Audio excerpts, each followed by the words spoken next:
Facebook এখন সোনার হরিণ। অনেকেই ইতোমধ্যেই লক্ষ লক্ষ টাকা ফেসবুক থেকে ইনকাম করছে, যে মনিটাইজেশনের মাধ্যমে। এই মনিটাইজেশনটা আপনি ধরে রাখতে পারবেন কিনা এটাই হচ্ছে মূল বিষয়। আপনি দেখবেন অনেকেই অনেক বেশি ফলোয়ার্স অ্যাচিভ করেছে, অনেক টাকা ইনকামও করেছে, তারপরেও তার পেজটি কিন্তু হারিয়ে গিয়েছে। যে পেজটি তিলে তিলে ভালোবাসায় যত্নে গড়ে তোলা হয়েছিল, শুধুমাত্র সামান্য কিছু ভুলের কারণেই কিন্তু পেজটাকে হারাতে হয়েছে বা অনেকের প্রোফাইল নষ্ট হয়ে গিয়েছে। তো আজকের এই ভিডিওতে আমি আপনাকে বলবো যে কিভাবে আপনি আপনার নিজের আইডি বা পেজটি সুরক্ষিত রাখবেন, সারা জীবনের জন্য আগলে রাখবেন। দেখুন, এমন কিছু শর্ত রয়েছে যে শর্তগুলো না মানলে ফেসবুক নিজেই আপনার আইডি বা পেজটিকে সাসপেন্ডেড করে দিবে। আবার এমন কিছু কারণ রয়েছে যে কারণে আপনার অডিয়েন্স আপনার উপরে বিরক্ত হয়ে আপনার আইডি বা পেজটি নষ্ট করে দিয়েছে। এই দুইটা উপায়ে যেন কেউ আপনার আইডিটি নষ্ট করতে না পারে, সেটা হোক ফেসবুক অথবা আপনার অডিয়েন্স, কেউ যাতে আপনার উপরে বিরক্ত না হয়ে আপনাকে ফেসবুক থেকে সরিয়ে দিতে না পারে, সেই জন্য আমি আপনাকে কিছু টিপস দিচ্ছি। এগুলো অবশ্যই আপনারা মেনে চলবেন। প্রথমত, আপনি সবসময় লক্ষ্য রাখবেন যে আপনি যে কন্টেন্টগুলো বানাচ্ছেন সেগুলো সম্পূর্ণই আপনার নিজের হতে হবে। ধরুন, আপনার ভিডিওতে কোনো রকম কপিরাইট খুঁজে পেয়েছে ফেসবুক, সেটা হতে পারে কোনো মিউজিক, হতে পারে কোনো ফটো, অথবা হতে পারে কোনো ভিডিও ফুটেজ। তো কোনো কিছুই অন্য কারো আইডি বা পেজ থেকে বা অন্য কোনো থার্ড পার্টি অ্যাপ থেকে বা কোনো ওয়েবসাইট থেকে ডাউনলোড করে এনে সেটা আপনার কন্টেন্টে ব্যবহার করা যাবে না। সেটা অল্প কয়েক সেকেন্ডের জন্য হলেও ব্যবহার করা যাবে না। অনেকেই দেখবেন কপিরাইট মিউজিক ব্যবহার করে, কিন্তু কেটে কেটে ব্যবহার করে। আসলে সেটাও করা ঠিক নয়, কারণ এটা করলে কোনো না কোনো দিন কেউ চাইলেই আপনাকে কপিরাইট মেরে আপনার আইডি বা পেজটি উধাও করে দিতে পারে। কিন্তু কন্টেন্ট যদি হয় শতভাগ অরিজিনাল, তাহলে কিন্তু আপনাকে কেউ কপিরাইট অন্তত মারতে পারবে না। তবে হ্যাঁ, আপনি যদি আরো অন্যান্য বিষয়গুলো কোনোটা একটা ভঙ্গ করেন, সেই ক্ষেত্রেও কিন্তু আপনার মনিটাইজেশন বা আপনার পেজটি হারানোর একটা আশঙ্কা থাকবে। তবে আপনাকে সবগুলো শর্তই মেনে চলতে হবে। তো এইটা গেল কপিরাইট। কপিরাইটটা আপনাকে ফেসবুকও মারতে পারে, আবার অন্য কেউ তাদের কন্টেন্ট আপনি চুরি করলে তারাও কিন্তু আপনাকে কপিরাইট দিতে পারে। তো এই দুইটা বিষয়ে আপনাকে লক্ষ্য রাখতে হবে, না অন্যের কন্টেন্ট চুরি করবেন, না আপনি নিজে কোনো কপিরাইট কন্টেন্ট তৈরি করবেন। এক কথায় নিজের অরিজিনাল কন্টেন্ট আপনাকে আপলোড করেই সেখান থেকে আপনি মনিটাইজেশন চালু করে আপনাকে ইনকাম করতে হবে। এটা সব সময়ের জন্যই করতে হবে। তারপরে আরো একটি বিষয় হচ্ছে যে আপনি আপনার কন্টেন্ট নিজেই অরিজিনাল কন্টেন্ট বানাচ্ছেন, তবে আপনার কন্টেন্টে আপনি এমন কিছু প্রেজেন্ট করছেন যেটা কিনা আসলে মানুষ দেখতে আসলে বিব্রত বোধ করছে, বা ফেসবুক আপনাকে নিষেধ করেছে যে এই ধরনের কন্টেন্টগুলো দেওয়া যাবে না।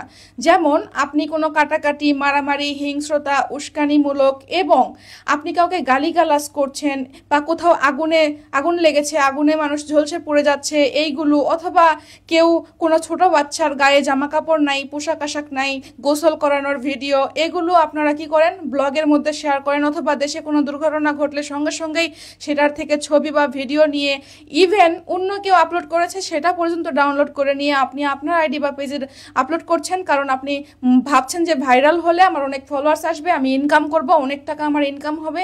কিন্তু আপনি এটা জানেন না যে আসলে এগুলো ফেসবুকে দেওয়াটাই নিষেধ। মনিটাইজেশন এবং ইনকাম তো অনেক দূরের কথা। তারপরে এটা কিন্তু করা যাবে না, মানে এই ধরনের মানুষ দেখতে বিব্রত ফিল করে, এবং সেটা দেখে মানুষ হচ্ছে কি এক কথায় 18+ কোনো কিছু, অথবা মানুষ হচ্ছে যেটা ভয় করে, হার্টের অনেকের দেখবেন হার্ট দুর্বল থাকে, তাদের হার্টের সমস্যা হতে পারে। তো এই দিকগুলো বিবেচনা রেখে এমন কোনো আপনি কন্টেন্ট দিবেন না যেটা কিনা গ্রাফিক ভায়োলেশন হিসেবে ফেসবুক ধরে। যদি আপনার কন্টেন্টের মধ্যে এই ধরনের আমি যেগুলো বললাম এগুলো কিছু থাকে, তখন কি হবে, আপনার কন্টেন্টটা ফেসবুক ধরবে গ্রাফিক ভায়োলেশন, এবং এটা একটা ইস্যু। এবং এই ইস্যুটা যখন আপনাকে দিবে, আপনার মনিটাইজেশন তো নষ্ট হয়ে যাবেই, লিমিটেড বা সাসপেন্ডেড হয়ে যাবে, তার পাশাপাশি আপনার পেজ বা প্রোফাইলটাও কিন্তু একদম সাসপেন্ডেড বা ডিসেবলড হয়ে যেতে পারে। তারপর আরেকটি কারণ, সেটা হচ্ছে যে আপনি আনইউজুয়াল অ্যাক্টিভিটি করছেন। আনইউজুয়াল অ্যাক্টিভিটি বোঝেন তো? সেটা হচ্ছে আপনাকে কেউ বলছে, কোনো একজন, সেটা কন্টেন্ট ক্রিয়েটরই হোক বা যেই হোক না কেন, বা কোনো ফেসবুক ডক্টরই হোক না কেন, আপনাকে কি বলছে যে আপনি অনেক বেশি ফলোয়ার এখনই বাড়িয়ে নিন, আমার 100টা আমার ভিডিওর নিচে 100টা কমেন্টের রিপ্লাই দিন বা 10টা কমেন্টের রিপ্লাই দিন, অথবা আপনি এই ভিডিওটা শেয়ার করুন, বা আপনাকে এমন কিছু করতে বলছে যেটা কিনা আপনি ফলোয়ার বাড়ানোর জন্য করছেন। যেমন বন্ধু বাড়িয়ে নিন, বা ধরেন যে follow exchange, follow for follow, আমি আপনাকে ফলো দিয়েছি, আপনি আমাকে ফলো দেন। এইগুলো কি করেন আপনারা কমেন্ট, রিপ্লাই কমেন্টে এগুলো করে থাকেন। ইভেন মেসেঞ্জারেও কিন্তু এগুলো করা উচিত নয়। এগুলো করলে কি হবে, ফেসবুক আপনাকে আনইউজুয়াল অ্যাক্টিভিটি ধরে আপনার আইডিটা রেস্ট্রিক্টেড করে দিবে। আর প্রথমে ওয়ার্নিং দিবে, তারপরে রেস্ট্রিক্টেড, তারপরে সাসপেন্ডেড বা ডিসেবলেড, মানে আপনাকে ধাপে ধাপেই কিন্তু তারা আপনাকে হচ্ছে সরিয়ে দিবে। তো প্রথমেই সতর্ক হতে হবে আগে থেকেই, no warning, no restricted, no কিছু, মানে আমি একদম স্মুথলি কাজ করে যাব, এই প্রয়াস নিয়ে এইভাবে এই সিস্টেমে কাজ করতে হবে। তো এইটা গেল আনইউজুয়াল অ্যাক্টিভিটি। এর মধ্যে আপনি আপনার ভিডিও অল্প সময়ে অনেক গ্রুপে শেয়ার করছেন। যেমন রিসেন্টলি এইটা কিন্তু ট্রেন্ডে চলতেছে যে আসলে কিনে নেওয়া হচ্ছে, যে একটা গ্রুপ কিনে নিয়ে, গ্রুপ ভাড়া নিয়ে আসলে ওই গ্রুপে ভিডিও পাবলিশ করে সঙ্গে সঙ্গে ওই গ্রুপে হচ্ছে শেয়ার করা হচ্ছে, এবং সেইখান থেকে কি হচ্ছে, শেয়ার হচ্ছে বিজনেস, মানে শেয়ার, টাকার বিনিময়ে মানুষ শেয়ার করছে আপনার কন্টেন্ট, বা আপনি সেখান থেকে ভিউ পাচ্ছেন। ভিউ পেলেও দেখা যাচ্ছে ওই ভিডিওতে লাইক কমেন্ট কিছুই থাকছে না, শুধুমাত্র ভিউই বাড়ছে। তো এই ধরনের বিষয়গুলো আসলে মনিটাইজেশনের জন্য অ্যালাউ না। এই ধরনের কন্টেন্ট যদি আপনারা দেন আর এই ধরনের অ্যাক্টিভিটি যদি আপনারা করেন, তাহলে ফেসবুক আপনার মনিটাইজেশন এবং আইডি দুটাই হচ্ছে চাঁদের দেশে পাঠিয়ে দিতে পারে, এবং দিচ্ছে অনেক আইডি। তো এরপরে আরো একটি কারণে আপনার আইডি বা মনিটাইজেশন হচ্ছে নষ্ট হয়ে যেতে পারে, সেটা হচ্ছে আপনি নেগেটিভ কমেন্ট করছেন। মানে কেউ একটা কিছু পোস্ট করেছে, আপনার সেই পোস্টটা পছন্দ হয়নি, তাই আপনি তাকে একটা গালি দিয়ে দিলেন বা তাকে হুমকি দিয়ে দিলেন যে তোকে আমি এই করব সেই করব, এই ধরনের কন্টেন্ট যদি দেশ তাহলে, মানে অনেক ভয় দেখানো, হুমকি দেওয়া। তারপরে অনেক সময় আমরা কি করি, ইয়ার্কি করে বলি যে তোমার হচ্ছে এটা করব ওইটা করব, এবং সেইটা কিন্তু ইয়ার্কি করে মজা করে বললেও ফেসবুক ওইটাকে ধরে যে আপনি তাকে হুমকি দিয়েছেন বা তাকে আপনি ভয় দেখাচ্ছেন। মানে এক কথায় এটা করাই যাবে না, ঠিক আছে? কোনোভাবেই নেগেটিভ কোনো কমেন্ট কারো কোনো পোস্টে করা যাবে না। পোস্টটা নেগেটিভ হলেও আপনাকে সেটা ইগনোর করতে হবে, কিন্তু পোস্ট নেগেটিভ বলেই যে আপনি কমেন্টও নেগেটিভ করবেন, এটা কখনোই করবেন না। আর যেগুলো পজিটিভ পোস্ট, সেগুলোতে তো অবশ্যই গঠনমূলক কমেন্ট আপনাকে করতে হবে, এবং যে ধরনের পোস্ট আপনি দেখছেন ওই পোস্টের সাথে মিল রেখেই আপনাকে কমেন্ট করতে হবে। পোস্ট এক ধরনের, কমেন্ট আরেক ধরনের, এই কাজগুলো আপনারা করবেন না। তো তারপরে লাস্ট আরেকটা কারণে আপনার মনিটাইজেশন এবং আইডি দুটাই হারাতে পারে, সেটা হচ্ছে যে আপনি এমন কাজ করছেন বা আপনার মধ্যে এতটা অহংকার ঢুকে গেছে যে আপনি আপনার অডিয়েন্সদেরকে মূল্যায়ন করছেন না, অবমূল্যায়ন করছেন, তাদেরকে ছোট করছেন, এবং তারা হয়তো বা আপনার কোনো একটা কিছু নিয়েছে কন্টেন্ট চুরি করে, তাই বলেই আপনি উড়াধুরা সবাইকে একাধারে হচ্ছে কপিরাইট দিয়ে দিচ্ছেন। তো তখন কি হচ্ছে, আপনাকে যারা ফলো করে, আপনার যারা অডিয়েন্স, তারা হচ্ছে আপনার উপরে মানে ক্ষিপ্ত হয়ে আপনাকে মাল্টিপল রিপোর্টস মারছে, মানে হাজার হাজার ফেসবুক আইডি থেকে আপনার আইডি বা পেজে রিপোর্ট মারা হয়েছে। তখন ফেসবুক কি করেছে, আপনার আইডি এবং মনিটাইজেশন সবই হচ্ছে সাসপেন্ড করে দিয়েছে।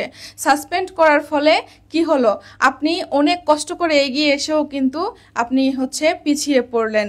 কিন্তু যারা হচ্ছে এখানে এই বিষয়ে আমি আপনাদেরকে একটা গল্প বলবো, সেটা হচ্ছে যে খরগোশ এবং কচ্ছপের যে বিষয়টা।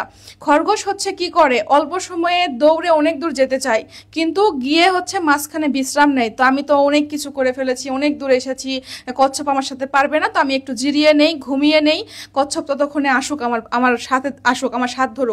তো এইটা ভেবে কি হয়, খরগোশ তখন হচ্ছে রেস্ট করে, আর এদিকে কচ্ছপ ধীরে ধীরে ধীরে ধীরে চলতে চলতে সে হচ্ছে তার লক্ষ্যে পৌঁছে যায়, তার গন্তব্যে পৌঁছে যায়। কিন্তু খরগোশ মনে করে আমি বিশাল কিছু করে ফেলেছি, আমি বিশ্রাম নিতে গিয়ে সে পিছিয়ে পড়ে। তো সেম ভাবে দেখবেন ইদানিং অনেক কন্টেন্ট ক্রিয়েটর আছে যে ফেসবুক থেকে কিছু টাকা ইনকাম করে এবং কিছু ফলোয়ার্স পেয়ে সে বলছে যে সারা জীবন আমার আর হচ্ছে কোনো কাজ না করলেও চলবে, কোনো ইনকাম না করলেও চলবে, এটা দিয়ে আমি সারা জীবন বসে খেতে পারবো, আমি অনেক কিছু করেছি, আর কিছু করার প্রয়োজন মনে করছি না। এগুলো বলতে গিয়ে কি হচ্ছে, সে আইডি বা পেজটা হারাই ফেলছে। আর যারা হচ্ছে তিলে তিলে বড় করছে, তাদের কিন্তু দেখবেন যে 10 মিলিয়ন, 12 মিলিয়ন, 15 মিলিয়ন, ইভেন বাংলাদেশে এমনও কিছু কন্টেন্ট ক্রিয়েটর আছেন যারা তারা হচ্ছে ইউটিউবে সাবস্ক্রাইবারই হচ্ছে আপনার 20 মিলিয়ন প্লাস, আবার হচ্ছে ফেসবুকেও মিলিয়ন মিলিয়ন হচ্ছে ফলোয়ার্স, তারপরেও কিন্তু তারা এই ধরনের কথাবার্তা বলে না যে আমি এত লক্ষ লক্ষ টাকা ইনকাম করছি আর না করলেও চলবে, আমার আইডি থাকলেও চলবে না চললেও, মানে এই ধরনের অহংকারমূলক কথাবার্তা কিন্তু তারা বলে না, যার কারণে তারা এখনো টিকে আছে।